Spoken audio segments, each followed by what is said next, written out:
అందరికీ నమస్కారం అండి.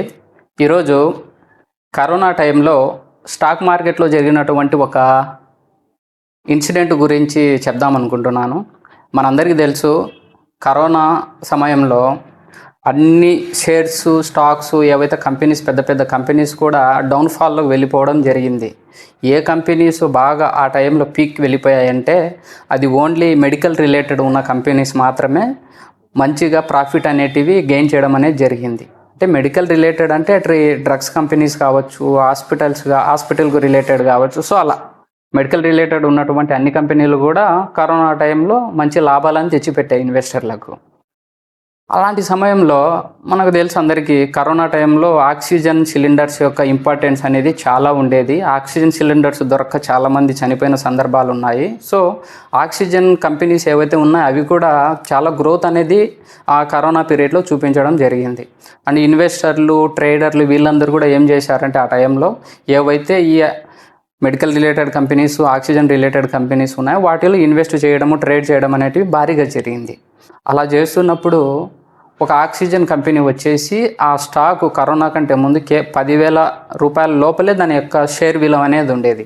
ఎప్పుడైతే ఈ కరోనా పీరియడ్ రావడంతో ఆ కంపెనీ యొక్క స్టాక్ విలువ అనేది దాదాపు 25,000 కంటే పైకి వెళ్ళిపోయడం జరిగింది. అది కూడా జస్ట్ వితిన్ మంత్స్ లోపలే అది అనేది జరిగిపోవడం అనేది జరిగింది. చాలామందికి చాలా లాభాలు అనేవి కూడా రావడం అనేది జరిగింది. సో ఇక్కడ ఇంట్రెస్టింగ్ పాయింట్ ఏంటంటే, ఈ ఆక్సిజన్ పేరుతో ఉన్నటువంటి కంపెనీ వచ్చేసి అది ఎటువంటి మెడికల్ రిలేటెడ్ కంపెనీ కాదు. ఆ కంపెనీ పేరు వచ్చేసి బాంబే ఆక్సిజన్ ఇన్వెస్ట్మెంట్. ఇదొక ఫినాన్షియల్ కంపెనీ.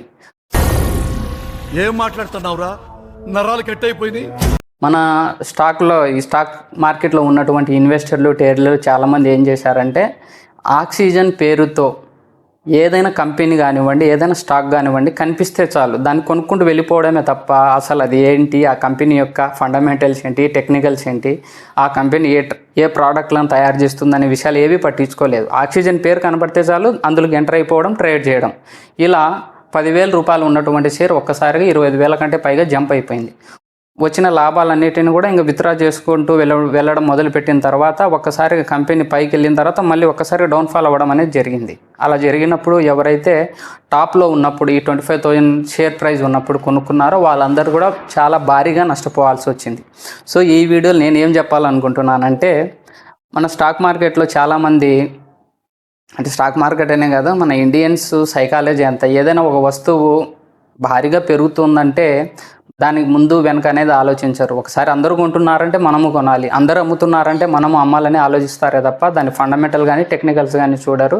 సో ఇది కరోనా టైంలో జరిగినటువంటి ఒక ఇన్వెస్ట్మెంట్. అదే విషయము మీతో షేర్ చేసుకుందాం అనుకుంటున్నాను. ఈ వీడియో చూసే వాళ్ళలో ఎవరైనా మీరు కూడా ఏమైనా ఈ ఆక్సిజన్ కంపెనీలో ఏమైనా ఇన్వెస్ట్ చేసి నష్టపోయింటే కామెంట్లలో మీ ఎంత నష్టపోయారు ఏంటనేది తెలియజేయండి. Thank you.